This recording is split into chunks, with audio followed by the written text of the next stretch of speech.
So guys, I welcome you to this last session. In this session, what we are going to do is हम अपना जो economic survey का जो external sector पे जो हमारा न्यूमेरिकल आता है बीओपी का, we will be covering that. And while covering that, we will see a couple of questions that have also been asked. So, and what the kind of questions that DU has asked. तो सबसे पहले हमारा जो concept है वो है BOP के अंदर एक करंट अकाउंट होता है and then you have a capital account. So you have a current account and then you have a capital account. ये दो मेजर अकाउंट्स हैं, उसके अलावा भी अकाउंट्स होते हैं, वो माइनर अकाउंट्स होते हैं. सो करंट अकाउंट के अंदर हम दो मेजर चीज़ों के बारे में बात करते हैं, एक विजिबल्स एंड एक इनविजिबल्स. ये हमारे होते हैं विजिबल्स और ये हमारे इनविजिबल्स. ये दो मेजर सब पार्ट्स हैं ए और बी करंट अकाउंट के. ठीक है. विजिबल्स बेसिकली वो कमोडिटीज होती हैं जो आप देख सकते हो. इनको मर्चेंडाइज एक्सपोर्ट्स, मर्चेंडाइज इंपोर्ट्स भी बोलते हैं. तो अगर आप मर्चेंडाइज एक्सपोर्ट्स माइनस इंपोर्ट्स कर लोगे, उसको हम बोलते हैं विजिबल्स के अंदर. जब आप एक्सपोर्ट्स माइनस इंपोर्ट्स करोगे तो उसको बोलते हैं ट्रेड बैलेंस. ठीक है. तो जब आप एक्सपोर्ट्स माइनस इंपोर्ट्स करोगे तो यहाँ जैसे यहाँ 3 लाख है और यहाँ 4 लाख है तो -1 लाख आ रहा है आपका. तो दैट मीन्स हम यहाँ पर ट्रेड डेफिसिट में, अगर ये माइनस में है तो दैट मीन्स ये डेफिसिट. ठीक है. और इंडिया के केस में हमेशा डेफिसिट होता है क्योंकि इंडिया एक्सपोर्ट कम करता है, इंपोर्ट ज्यादा करता है. जो दूसरा सब हेड है वो है हमारा सर्विसेज. नाउ इन सर्विसेज हमारे पास जो इनविजिबल्स जो है, इनविजिबल्स में हमारे 3 हेड है. एक हमारा सर्विसेज है, दूसरा हमारा इनकम है और तीसरा हमारा ट्रांसफर्स है. सर्विसेज यहाँ पर हम जब बात कर रहे हैं तो नेट की बात कर रहे हैं. नेट का मतलब हुआ है कि हम हमारे एक्सपोर्ट माइनस इंपोर्ट कितना है. जैसे यहाँ पर तो हमने एक्सपोर्ट माइनस इंपोर्ट निकाला है, यहाँ पर ऑलरेडी इसके अंदर ही एब्जॉर्ब्ड है एक्सपोर्ट माइनस इंपोर्ट, इसमें ऑलरेडी डला हुआ है. तो service export minus service import हमारे पास इतना आ रहा है. इनकम इनकम जो हमने पे करी और इनकम जो हमने हमने रिसीव करी उसका डिफरेंस, ये बेसिकली है net factor income from abroad, जो क्लास 12 में देखते थे. तो बेसिकली हमने कितने लोगों को इनकम दी और कहाँ कहाँ से हमने इनकम ली वो है. और ट्रांसफर्स हैं यूनिलेटरल ट्रांसफर्स. हम जैसे ट्रांसफर करते हैं बाहर और बाहर वाले हमें इंडिया में ट्रांसफर कर रहे हैं पैसा, यूनिलेटरल ट्रांसफर्स ये वो हैं. तो इन 3 सब हेड्स को आप ऐड कर दोगे तो आपके पास नेट इनविजिबल आ जाएंगे. तो ये आपके पास दो सब कंपोनेंट्स आपको हमेशा आइडिया लगना चाहिए, पता होना चाहिए दैट योर करंट अकाउंट, आपका जो करंट अकाउंट है वो दो चीज़ों से बना है. बैलेंस ऑफ ट्रेड से, इसको ट्रेड बैलेंस को बैलेंस ऑफ ट्रेड में होता है, एंड बैलेंस ऑफ इनविजिबल, ये नेट इनविजिबल जिसको हम बोलते हैं. इन दोनों को आप ऐड करोगे तो आपके पास करंट अकाउंट का बैलेंस आ जाएगा. देखो 3 + 4 is equal to current account balance. अगर करंट अकाउंट बैलेंस जो है नेगेटिव है तो उसको हम बोलते हैं डेफिसिट, करंट अकाउंट डेफिसिट. और अगर ये पॉजिटिव है, फॉर एग्जांपल मैंने आपको बताया था कि Q1 ऑफ 2020-21 के अंदर आपका करंट अकाउंट जो है पॉजिटिव आ गया है. ठीक है. बट यूजुअली जो है हमारा ये नेगेटिव रहता है, इसीलिए हम इसको बोलते हैं करंट अकाउंट डेफिसिट. ये नेगेटिव की फिगर जब होगी तो उसको डेफिसिट बोलेंगे. सो एक जो क्वेश्चन आता है एग्जाम में वो होता है कि आपके पास करंट अकाउंट में आपके पास ट्रेड बैलेंस होगा, इनविजिबल बैलेंस होगा, आपको निकालना होगी करंट अकाउंट बैलेंस कितना है, करंट अकाउंट बैलेंस या करंट अकाउंट डेफिसिट कितना है, आप ये निकालना है. जो दूसरा एस्पेक्ट है वो है कैपिटल अकाउंट का. कैपिटल अकाउंट में हमारे पास कई स्मॉल अकाउंट्स होते हैं. ठीक है. मेजरली 5 अकाउंट्स हैं. पहला है external assistance. External assistance net का मतलब ये हुआ कि हमने पैसा लिया और पैसा दिया. तो कैपिटल अकाउंट के अंदर हम देखते हैं कि कितनों लोगों को हमने external assistance the. For example Bhutan, Nepal, Sri Lanka को हमने असिस्टेंस दी. और हम असिस्टेंस लेते भी हैं. फॉर एग्जांपल हम जापान से असिस्टेंस ले रहे हैं, यूके से ले रहे हैं, यूएस से ले रहे हैं. सो हम नेट असिस्टेंस देखते हैं, एक्सटर्नल असिस्टेंस जो हमने ली. एक्सटर्नल कमर्शियल बोरोइंग्स देखते हैं. एक्सटर्नल कमर्शियल बोरोइंग्स क्या होती हैं? जो आप बोरो कर रहे हो बाहर के बैंक से. फॉर एग्जांपल रिलायंस जो है सपोज कहता है कि मैं इंडिया के एसबीआई से बोरो नहीं करूंगा, तो कहता है मैं एसबीआई से बोरो नहीं करूंगा, ज्यादा रेट ऑफ इंटरेस्ट दे रहा है. इंस्टेड मैं लंदन के किसी बैंक से करूंगा या यूके या फिर यूएस के किसी बैंक से बोरो करूंगा. So that is called as external, क्योंकि इंडिया से बाहर के किसी कमर्शियल बैंक से बोरो किया. एंड अगेन हम नेट के बारे में बात करते हैं क्योंकि इंडिया देता भी है और लेता भी है. ऐसे ऐसे इंडिया के बैंक्स लेते भी हैं और इंडिया के लोग लेते भी हैं ऐसे पैसा. So net external commercial borrowings दूसरा अकाउंट है. Third is short term credit. Short term credit होता है बेसिकली आपका लेटर ऑफ क्रेडिट और बैंक क्रेडिट जो होता है, जो इंपोर्ट्स और एक्सपोर्ट्स के लिए यूज होता है बेसिकली। अगर किसी के पेरेंट्स इंपोर्टर हैं या एक्सपोर्टर हैं तो उधर एलसीज एंड बीसीज चलता है। बेसिकली इंटरनेशनल, जो आपकी इंटरनेशनल लेवल पे जो आपके ट्रेड बिल्स जो होते हैं वो letter short term letter of credit के बेसिस पे होता है। Then the next is your banking capital. Banking capital जो होता है एक बहुत बड़ा सेक्टर है, बट उसके अंदर हमारा जो सबसे मेजर आइटम है एनआरआई डिपॉजिट्स। ठीक है, तो अगर आपके पास एनआरआई डिपॉजिट दे रखा है तो आप एनआरआई डिपॉजिट यूज करोगे, बट अगर आपके पास बैंकिंग कैपिटल दे रखा है तो आप एनआरआई डिपॉजिट को नहीं यूज करोगे। एनआरआई डिपॉजिट इज अ सब पार्ट ऑफ बैंकिंग कैपिटल। तो बैंकिंग कैपिटल एक ओवरऑल हेड है, उसके अंदर कई सारी चीजें आती हैं, बट उसके अंदर एक मेजर चंक जो है वो एनआरआई डिपॉजिट है। तो अगर आपके पास बैंकिंग कैपिटल दे रखा है तो आप एनआरआई डिपॉजिट को आप न्यूमेरिकल में नहीं यूज करोगे, बट अगर आपके पास बैंकिंग कैपिटल नहीं है और एनआरआई डिपॉजिट दे रखा है तो आप एनआरआई डिपॉजिट को ले लीजिए। ठीक है, सो अगर हम एनआरआई डिपॉजिट देखते हैं तो एनआरआई बेसिकली डिपॉजिट ये है जो बाहर के रेजिडेंट्स हमारे बैंक्स में आके पैसा रख रहे हैं, that is basically NRI deposit. Similarly इधर के लोग बाहर जाके पैसा रखते हैं, तो नेट हम अगेन फिगर देखते हैं कि नेट फिगर कितनी है, तो हम उसको एक अकाउंट में डालते हैं। And last is your foreign investment. Foreign investment दो तरीके के हम देखते हैं, एक FDI. FDI is foreign direct investment, जो लॉन्ग टर्म इन्वेस्टमेंट करते हैं इन प्लांट एंड मशीनरी, वो आपकी एफडीआई होगी। एंड पोर्टफोलियो जो बेसिकली मेजरली स्टॉक मार्केट के अंदर है, कि स्टॉक मार्केट के अंदर आप पैसा इन्वेस्ट कर रहे हो इधर थ्रू क्वालिफाइड इन्वेस्टर्स और थ्रू पार्टिसिपेटरी नोट्स। बहुत सारे तरीके हैं स्टॉक मार्केट में पैसा इन्वेस्ट करने के लिए, जो बाहर के लोग इंडिया में इन्वेस्ट कर रहे हैं माइनस इंडिया के लोग जो बाहर इन्वेस्ट कर रहे हैं, अगेन दोनों आइटम, तो इन दोनों को आप ऐड करेंगे तो आपके पास foreign investment. Last is other flows, जो कोई भी फ्लो यहाँ पर नहीं आ रहा वो अदर फ्लोज में आ जाएगा। तो इन 6 अकाउंट्स को जब आप ऐड करोगे तो आपके पास कैपिटल अकाउंट बैलेंस आ जाएगा। So ultimately what you need to see is कि आपके पास एक करंट अकाउंट का बैलेंस होना चाहिए और एक कैपिटल अकाउंट का बैलेंस होना चाहिए। फिर उसके बाद एक एरर्स एंड ओमिशंस है। एरर्स एंड ओमिशन यहाँ पर, इसके अगर आपके पास एरर्स एंड ओमिशन दे रखा है तो ठीक है, अगर नहीं दे रखा है तो आप इसको इग्नोर कर सकते हैं।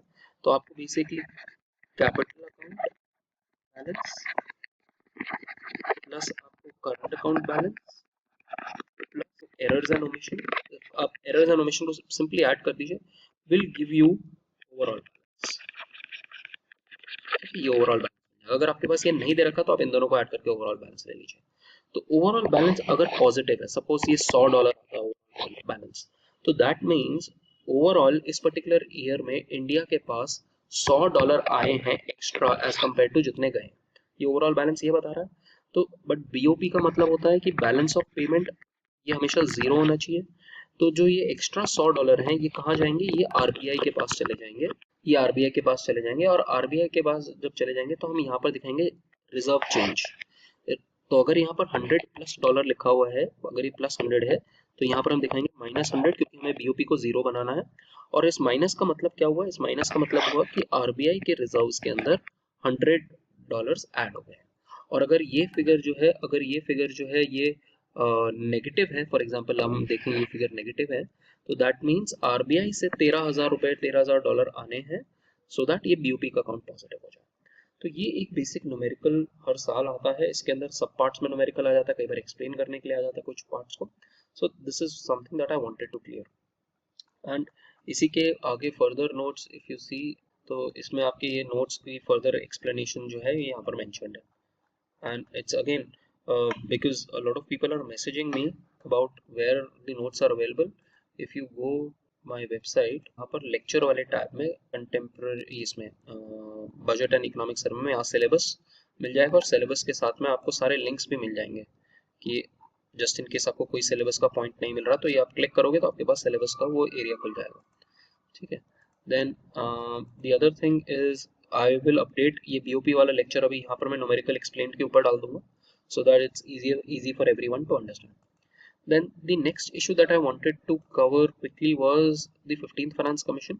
Now I guess 15th Finance Commission भी यहाँ mentioned, 15th Finance Commission की रिपोर्ट भी ये देखिए, यहाँ यहाँ रिपोर्ट है 15th Finance Commission की, but quickly explaining you what 15th Finance Commission is, क्योंकि इस पे 100% क्वेश्चन आएगा। give you a very small brief on this. Finance commission क्या करता है? फाइनेंस कमीशन बेसिकली बताता है at a federal level, federation level पे बताता है, फेडरल लेवल पे डिवीजन ऑफ मनी, पैसे कैसे डिवाइड होगा बिटवीन सेंटर एंड स्टेट, ये फाइनेंस कमीशन का काम है। अब यहाँ पर ये जो है बॉडी है, ये कॉन्स्टिट्यूशनल बॉडी है, ये आर्टिकल 280 ऑफ द कॉन्स्टिट्यूशन है उसके अंडर बनी हुई है, और ये हर 5 साल के लिए बनती है। जो हमारी फाइनेंस कमीशन जो हम पढ़ने वाले हैं वो 15 फाइनेंस कमीशन है, जिसके ऊपर क्वेश्चन आएगा। इसका टर्म 2020 से लेके 2025 तक का है, बट इंक्रीज होके 2026 हो गया है because of corona and because of the JNK का जो स्टेट का जो वर्जन था उसको आपने दो पर्टिकुलर पार्ट्स में बांट दिया, इसलिए because of all these factors इसकी जो रिकमेंडेशन थी डिले हुई थी। 1 साल की रिकमेंडेशन आई हुई है। सो रिमेंबर, जब आप रिकमेंडेशन लिखोगे तो वो रिकमेंडेशन जो है वो सिर्फ 1 साल की है। फाइनेंस कमीशन ने ऑलरेडी अपनी रिकमेंडेशन दे दी है 2021 से लेकर 26 की, ठीक है, वो पार्लियामेंट में पहुंच चुकी है, वो बजट से पहले अभी 2021 में आ जाएगी ना। अब फाइनेंस कमीशन करता क्या है? फाइनेंस कमीशन बताता है दो चीजें, कि सेंटर के पास, सेंटर जो पैसे कलेक्ट करेगा वो स्टेट्स, कितने पैसे वो स्टेट्स में बटेंगे, और विद इन स्टेट्स ये पैसे कैसे डिस्ट्रीब्यूट होंगे। सेंटर से स्टेट्स में जो पैसा जाता है उसको हम बोलते हैं वर्टिकल, उसको हम बोलते हैं वर्टिकल डेवल्यूशन। वर्टिकल डेवल्यूशन मतलब सेंटर से स्टेट्स में पैसा जाना। और सेंटर से स्टेट्स में पैसा क्यों जाएगा? बिकॉज सेंटर और स्टेट्स जो हैं वो बराबर नहीं है। सेंटर बहुत स्ट्रांग होता है, सेंटर के पास पैसे के बहुत सारे सोर्सेज होते हैं, स्टेट के पास, बेचारे के पास ज्यादा पैसों के सोर्सेज नहीं होते हैं, रिस्पॉन्सिबिलिटीज बहुत ज्यादा होती हैं। तो यहाँ पर वर्टिकल इम्बैलेंस होता है, वर्टिकल इम्बैलेंस होता है। इसीलिए कॉन्स्टिट्यूशनल मेकर्स ने कहा कि एक फाइनेंस कमीशन होना चाहिए जो वर्टिकल इम्बैलेंस को ठीक करे, और उसी लिए फाइनेंस कमीशन क्या कहता है? वो कहता है कि सेंटर को जो भी पैसा वो कलेक्ट कर रहा है टैक्सेस से, उसमें कुछ पैसा उसको स्टेट्स के साथ शेयर करना है, वो उसको बोलता है वर्टिकल डेवल्यूशन। अब हर फाइनेंस कमीशन बताता है कि कितना पैसा शेयर होगा। For example, the 15th finance commission क्या कहा है? 15th फाइनेंस कमीशन ने कहा है ये जो है 41% पैसा शेयर करेंगे। दैट मीन्स अगर सेंटर ने टैक्सेस से 100 रुपए कमाए तो उसमें से 41 रुपीज जो है वो स्टेट्स को जाएंगे। मैं बहुत सिंपलिस्टिक वर्जन में बोल रहा हूँ, बट ये एक्चुअली 41% पूरे टैक्सेस नहीं है। हम डिटेल में जब मैंने क्लास में पढ़ा था मैंने बताया था कि सेंट्रल टैक्स पूल्स हैं, बट अभी के लिए आप ये इमेजिन कर लीजिए कि सेंटर ने टैक्सेस से, इनकम टैक्स, कॉर्पोरेशन टैक्स से 100 रुपए कमाए, तो उसमें से फाइनेंस कमीशन कह रहा है कि 41 रुपीज जो है आप स्टेट्स को बांट दीजिए। बट अब स्टेट्स में ये पैसा कैसे बटेगा? क्योंकि सारे स्टेट्स इक्वल नहीं है, सारे स्टेट्स जो है वो डिफरेंट है, इसीलिए ये पैसा जो है स्टेट्स में अनइक्वली बटना चाहिए, क्योंकि यहाँ पर हॉरिजॉन्टल इम्बैलेंस है। States like Punjab and Haryana and Goa are very rich, but states like Orissa, Bihar, Jharkhand गरीब है, तो ये पैसा एक साथ इक्वली नहीं बट सकता। तो इसीलिए फाइनेंस कमीशन ये भी बताता है कि ये पैसा सारे स्टेट्स में बटेगा कैसे, किस फॉर्मूले से बटेगा। तो वो जो फॉर्मूला है वो फाइनेंस कमीशन बताता है। अब हम देखते हैं वो फॉर्मूला क्या है। यहाँ पर एक 14 फाइनेंस कमीशन का फॉर्मूला है, 15 फाइनेंस कमीशन का फॉर्मूला है। तो जब आप एग्जाम में टेबल बनाएंगे तो आप ये पूरी टेबल बना दीजिए, उससे आप कंपेयर कर सकते हैं कि 14th ने क्या किया और 15th ने क्या किया। 15th में आप, एज आई टोल्ड यू कि ये 1 साल का है, तो आपने कहा 15th फाइनेंस कमीशन कह रहा है कि इनकम डिस्टेंस का मतलब ये होता है कि रिचेस्ट स्टेट माइनस जो आप पर्टिकुलर स्टेट है। फॉर एग्जाम्पल, आपने पर कैपिटा लेवल पे आपने देखा कि सबसे अमीर स्टेट जो है आपका गोवा है, हरियाणा है, तो हम देखते हैं बाकी स्टेट्स जो हैं वो उससे कितना दूर है। फॉर एग्जांपल बिहार कितना दूर है, और जितना ज़्यादा डिस्टेंस होगा बिहार और गोवा में इन टर्म्स ऑफ इनकम, उतना ज़्यादा शेयर मिलेगा। तो इसको 45% वेटेज दिया गया है। तो सारे स्टेट्स को average of Goa and Haryana से कंपेयर किया जाता है, और जितना दूर रहता है स्टेट उतना ज़्यादा उसको पैसा मिलता है। इस क्राइटेरिया को 45% वेटेज दिया गया है। Then the other criteria is population 2011 की हम पॉपुलेशन लेते हैं और उसको 15% क्राइटेरिया दिया गया है। दैट मीन जिस स्टेट की जितनी ज़्यादा पॉपुलेशन उसको उतना ज़्यादा पैसा मिलेगा, क्योंकि उतनी ज़्यादा रिस्पॉन्सिबिलिटी हो जाती है। सो इस हिसाब से आपका राजस्थान, आपका यूपी एज अ स्टेट जो है सबसे ज़्यादा पॉपुलस है, इसलिए उसको सबसे ज़्यादा पैसा मिलेगा under this head. And area, again area जिस स्टेट का जितना बड़ा होगा उतनी ज़्यादा रिस्पॉन्सिबिलिटी होगी। आपके राजस्थान का सबसे बड़ा एरिया है तो उसकी सबसे ज़्यादा रिस्पॉन्सिबिलिटी है। तो अगेन इस क्राइटेरिया का भी 15% वेटेज है। देन फॉरेस्ट एंड इकोलॉजी के लिए आपने 15% वेटेज 10% वेटेज दिया हुआ है। इसका बेसिकली मतलब ये है कि जिन स्टेट्स के पास ज़्यादा फॉरेस्ट हैं वो उनको ज़्यादा पैसा दिया जाएगा, बिकॉज वो इंडिया के ग्रीन इन्वायरमेंट मिशन के अंदर जो है, जो ग्रीन इंडिया की हम बात करते हैं उसके अंदर ज़्यादा कंट्रीब्यूट कर रहे हैं। तो हम प्रमोट करना चाहते हैं स्टेट्स को कि वो ज़्यादा से ज़्यादा फॉरेस्ट्री एंड इकोलॉजी करें। देन डेमोग्राफिक परफॉर्मेंस यहाँ पर ये क्राइटेरिया है जिसके अंदर हम देखते हैं कि 1971 से लेके आज तक 2011 तक आपने अपना टोटल फर्टिलिटी रेट जो है किस तरीके से गिरा है। टोटल फर्टिलिटी रेट बेसिकली बताता है कि ऑन एन एवरेज एक विमेन जो है वो कितने बच्चे पैदा कर रही है। फर्टाइल वुमेन जो है अपनी फर्टाइल एज के अंदर कितने बच्चे पैदा कर रही है। कई स्टेट्स हम देखते हैं जिन्होंने अपना TFR जो है टोटल फर्टिलिटी रेट बहुत तेजी से गिरा है, बट कई स्टेट्स ने नहीं गिरा है। फॉर एग्जाम्पल अगर आप देखें यूपी की या आप बिहार की बात करें तो उनका टोटल फर्टिलिटी रेट 1971 में समवेयर अराउंड 6 या 7 था। ऑन एन एवरेज एक वुमेन के 6 से 7 बच्चे हो रहे थे, बट 2011 में आते आते भी ये अराउंड 3 है। बट कई स्टेट्स हैं फॉर एग्जाम्पल केरला जिनका टोटल फर्टिलिटी रेट यहाँ पर 4 के अराउंड था और उन्होंने यहाँ पर गिराते गिराते 1.5 कर दिया है। तो उन्होंने ज़्यादा अच्छा परफॉर्मेंस किया, उनकी वजह से इंडिया का पॉपुलेशन बर्डन जो है कम है। तो उन स्टेट्स को आप ज़्यादा पैसा देना चाहते हो क्योंकि उन्होंने अच्छा परफॉर्म किया in terms of demography performance, तो उसके लिए 12.5% है। Then the last is tax effort. Tax effort is basically कि आप कितना टैक्स अपने स्टेट से उठा पा रहे हो, ठीक है, as a percentage of state GDP। तो जितना ज़्यादा आप टैक्स उठा पा रहे हो दैट मीन्स आप इंडिपेंडेंट हो पा रहे हो, उसको आप रिवॉर्ड करना चाह रहे हो। इन सबको आप ऐड करोगे आपका 100% आ जाएगा। तो ये एक बेसिक फ्रेमवर्क है और इन सब की एक्सप्लेनेशन यहाँ दे रखी है। तो आपके पास जब क्वेश्चन आएगा तो आप ये बेसिक चीज़ें आप एक्सप्लेन आपको करनी चाहिए कि डेमोग्राफिक परफॉर्मेंस क्या है, फॉरेस्ट इकोलॉजी क्या है, टैक्स एफर्ट क्या है, इनकम डिस्टेंस क्या है, डेमोग्राफिक परफॉर्मेंस क्या है। बट अपार्ट फ्रॉम दैट कुछ अलग ग्रांट्स भी हैं जो मैंने क्लास में डिस्कस किए थे, sector specific grants, performance grants, जो इस बार का फाइनेंस कमीशन बताता है। बट अपार्ट फ्रॉम दैट इसमें आप ज़्यादा ड्वेल मत कीजिए, जितना जितना आपसे पूछा जाएगा उतना इसमें आप एक्सप्लेन। सो ये दो मेजर एस्पेक्ट्स थे जो I wanted to cover with you guys. Is there any question regarding this? Khushi has asked what does current account deficit exactly mean? Current account deficit, खुशी, इसका ये मतलब होता है कि आपके करंट अकाउंट में जो बैलेंस है दैट मीन्स इनविजिबल का जो अकाउंट का बैलेंस प्लस जो विजिबल अकाउंट का बैलेंस है वो नेगेटिव आ रहा है। दैट मीन्स आपको दुनिया से जो आपने पैसा लिया एक्सपोर्ट करा माइनस एक्सपोर्ट दिया माइनस जो इम्पोर्ट किया ओवरऑल नेगेटिव है। दैट मीन्स आपने दुनिया से ज़्यादा सामान खरीदा है रादर देन बेचना। That shows you current account. For example China का ये पॉजिटिव रहता होगा, करंट अकाउंट सरप्लस है, हमारा डेफिसिट है। One last thing that I wanted to show you was guys, when you are writing down your paper please make sure कि आपकी basic details जो हैं इस तरीके से आपकी आ जाए। So your date, your time, name of the program जैसे ई कॉर्नर्स का है, यूनिक पेपर कोड, टाइटल, आपके केस में नेम ऑफ द कॉलेज आ जाएगा, Gargi college, email ID and mobile number. Make sure you put this details on. And the other thing is, जब आप answer लिखोगे तो मेक श्योर कि आपका क्वेश्चन ऊपर मेंशन हो और उसके बाद नीचे आंसर हो, ठीक है। पेज नंबर आप यहाँ पे लिख दीजिए या नीचे लिख दीजिए। So make sure that you are doing these two things while you are uploading। और आप एक एक करके आप अपलोड कर सकते हैं। एक आंसर में मल्टीपल ऑप्शंस आ जाते हैं अपलोड करने का। I check that today. So उसमें आपको कोई इशू नहीं आएगा। आप एक एक पेज स्कैन कर लीजिए और उसके बाद उसको अपलोड कर दीजिए आप अपने वेबसाइट पर। And I have already shared the document for nodal members.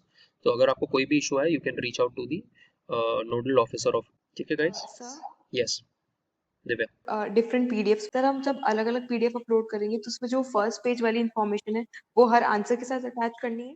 I think इसके ऊपर क्लैरिटी नहीं है, बट आप अगर आप अपलोड करना चाहो तो कर सकते हो, बट आई वुड से कि आप फर्स्ट आंसर में तो कर ही दीजिए। बाकियों का आई एम नॉट श्योर कि उसमें कोई क्लैरिटी है अभी तक। Riku has asked can we upload whole answer as one file?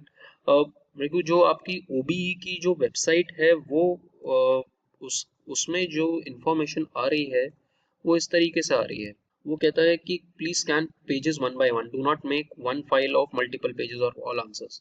तो इसमें आप ये मत कीजिए कि आप if you have seen the mock test, तो मॉक टेस्ट में क्या होता है, आप हर एक आंसर में आप कई फाइल्स अपलोड कर सकते हो। और कई बार क्या होता है कि जैसे आई यूज़ एन आईफोन, तो आईफोन में हर हर जो मैं फोटो ले रहा हूँ उसकी जो क्वालिटी है वो बहुत ज़्यादा अच्छी है, तो उसकी वजह से वो फाइल जो है बहुत हैवी हो जाती है, तो कई लोग अपलोड नहीं कर पाते। इसीलिए वो कह रहे हैं कि आप इंस्टेड ऑफ एक आंसर का 5 पेजों का आंसर को आप 5 पेज एक साथ स्कैन करके एक फाइल बनाने के बजाय आप 5 अलग-अलग पेजेस को अपलोड कीजिए। इसीलिए मैं कहता हूँ कि what you should do is आप ब्लैंक पेपर्स कुछ रख लीजिए, और ब्लैंक पेपर्स के दोनों साइड पे 1 2 3 4 करके, ऐसा मत कीजिए कि एक पेपर लिया तो उसके एक साइड पे ही 1 लिखा है, आपको 1 एंड 2 लिखना है दोनों साइड पे, ठीक है। एंड आप कई सारी ऐसी शीट्स ले लीजिए, सो दैट जब आप आंसर लिख रहे हो और जब आपको अपलोड करना हो तो वहाँ प्रॉब्लम ना हो।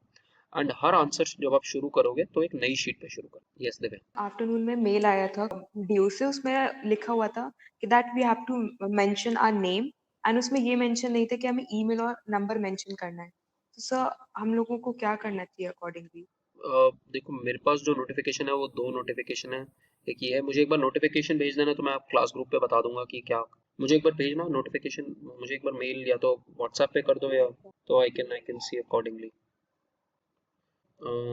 मस्ट टू क्वेश्चंस टॉपिक्स जो हैं अगर आप देखो तो मस्ट डू क्या होने चाहिए, हमारा सिलेबस क्या है। सिलेबस में बजट तो इन एनी केस आपको ये वाला पोर्शन तो आपको, थर्ड पोर्शन तो आपका क्वेश्चन आएगा ही आएगा, न्यूमेरिकल तो आप उसको तो छोड़ ही नहीं सकते, बीओपी आप छोड़ नहीं सकते हो। एक क्वेश्चन हमेशा सस्टेनेबिलिटी पे हमेशा क्वेश्चन आता है, ठीक है। इसकी मेरी ऑलरेडी वीडियो बनी हुई है, तो आप सिंपल आपको सिर्फ वीडियो देखनी है तो आपका हो जाएगा काम। इसके ऊपर मैंने आपको बोल दिया कि न्यूमेरिकल आएगा ही आएगा। इसके अंदर अगेन न्यूमेरिकल आपकी वीडियो बनी हुई है, just in case you want to see that.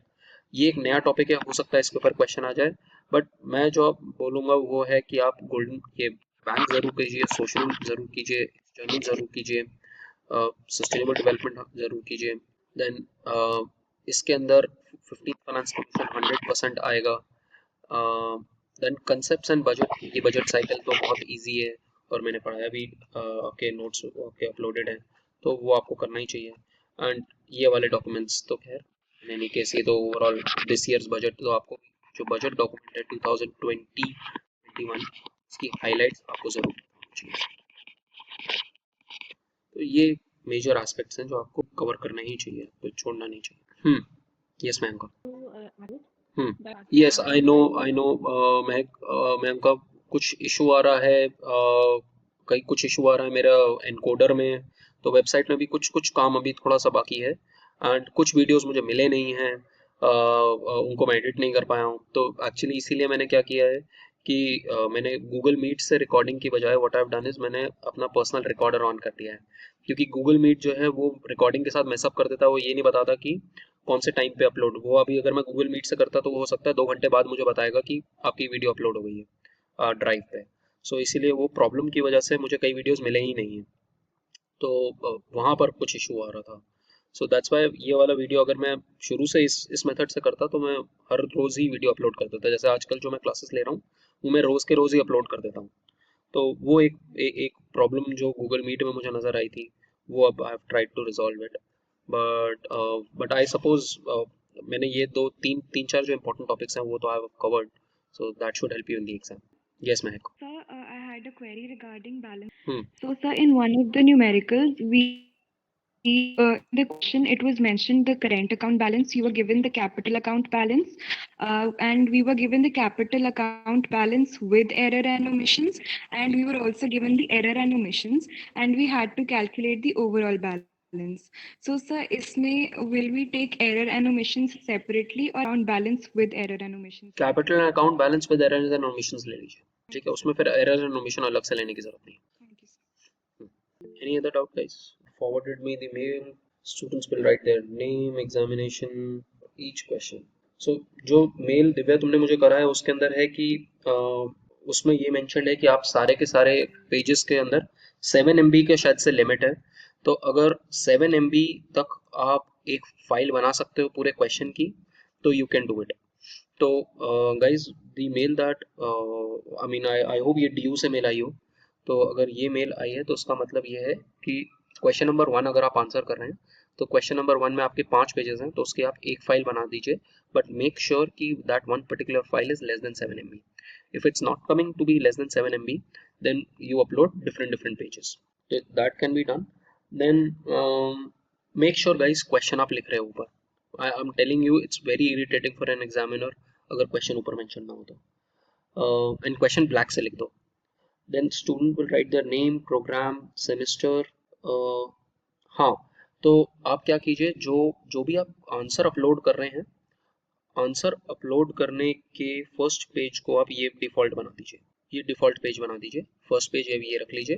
And उसके बाद as it's written here, students will write their name, program name, semester, examination roll number, unique paper code, title, date on the first sheet used for answers. तो that means answer number 1 का first page ये होगा, मतलब आप first question को answer कर रहे हैं तो फर्स्ट पेज ये, फिर उसके बाद ऐसे करके आपकी पूरी फाइल हो जाएगी. तो आप 4 क्वेश्चन, जैसे आपके पास 6 क्वेश्चन आएंगे तो 6 में से आपको 3 क्वेश्चन सपोज आंसर करने हो, तो आपके पास ये 3 फाइलें होनी चाहिए, इसका फर्स्ट पेज ये होना चाहिए. मैं एक बार मेल भी चेक कर लेता हूँ. होल्ड ऑन, मैं मेल यहाँ खोल लेता हूँ. दिव्या तुमने मेरे पर्सनल पे भेजी है, प्रोफेशनल पे भेजी है? ठीक है. So guys, this is what I was talking about. Let us discuss this because this is important for everyone.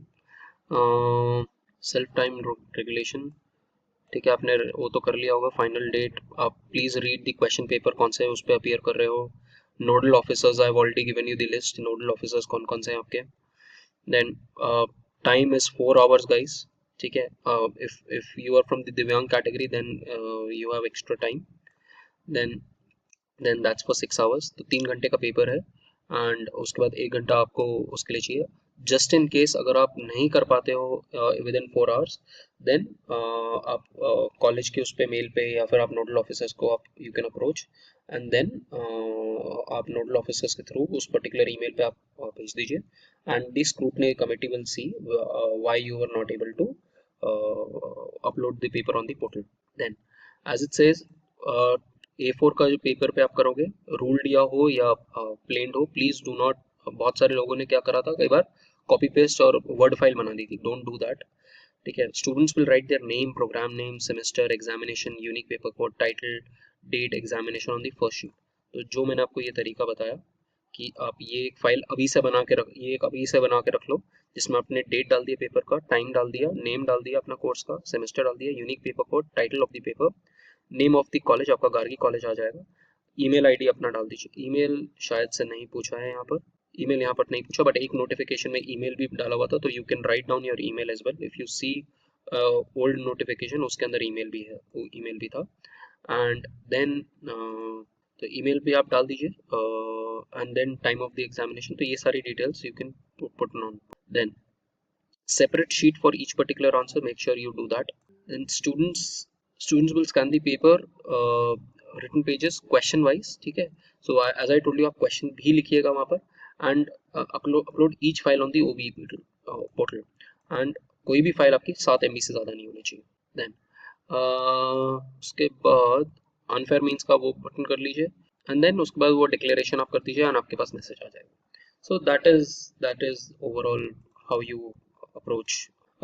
रिगो, I think जो मुझे इंफॉर्मेशन मिल रहा है वो है 6 में से 3 करने होंगे, but I am still not sure कि यूनिवर्सिटी क्या कर रहा है, क्योंकि mock papers were not really helpful in terms of guiding. जो डीयू ने मॉक पेपर डाला उसमें 6 में से 3 करना है. Yes Aditi, you can mention the impact of corona on the current economy. Yes, I mean because you been reading, कोई नई चीज़ नहीं है, बट ऑफ कोर्स कोई ऐसी चीज़ आती है तो you can right that. Any other doubt guys? चलो. So if there's anything, you can length of the answer again depends on how long, I mean how much time you have. ठीक है, maybe if it's a 18 mark question and you have to answer 3 questions, तो आप 1 घंटे के बजाय 50 minute आपको लिखने के लिए मिल रहा है, तो आप डिटेल में उसको एक्सप्लेन कर दीजिए whatever information that you have. So 5-6 pages, if it takes 5-6 pages, you can write that, but make sure that you are writing legibly. So what you can also do is, एक बार quickly what you can do is go to my website and यहाँ पर मैंने lecture upload किया था Indian economy 1 के लिए, how to write answers in Indian economy. इसके अंदर थोड़ा सा डिटेल में आप देखोगे तो आपको मिल जाएगा इस वीडियो में कि इंडियन इकोनॉमी के आंसर्स कैसे लिखते हैं. जो कॉमन मिस्टेक है बच्चे क्या कर रहे हैं, students are not writing in paragraphs, points में नहीं लिख रहे, टेबल नहीं बना रहे हैं। For example 15th finance commission में आप टेबल के बिना आप नहीं प्रेजेंट कर सकते उसको। So you need to write, अगर वर्टिकल और हॉरिजॉन्टल डिस्ट्रीब्यूशन डेवोल्यूशन है तो उसमें आप एक पिक्टोरल डायग्राम बना दीजिए rather than just writing it, तो उस हिसाब से आपके मार्क्स इंप्रूव हो जाएंगे। So guys, all the best for tomorrow, and if there's anything that you need help with, I'll be more than happy to do it. Just ping me on my WhatsApp, and whatever I can provide you with will do, but not during the examination. Once your examination starts, I will not be able to take any doubts, any clarifications. Chalo. All the best, guys, and hope to see you do well. Bye bye. And the video will be there in next half an hour. Okay. Thank you, sir. Okay, Thank you, guys. sir. Thank you, sir. Thank you, sir.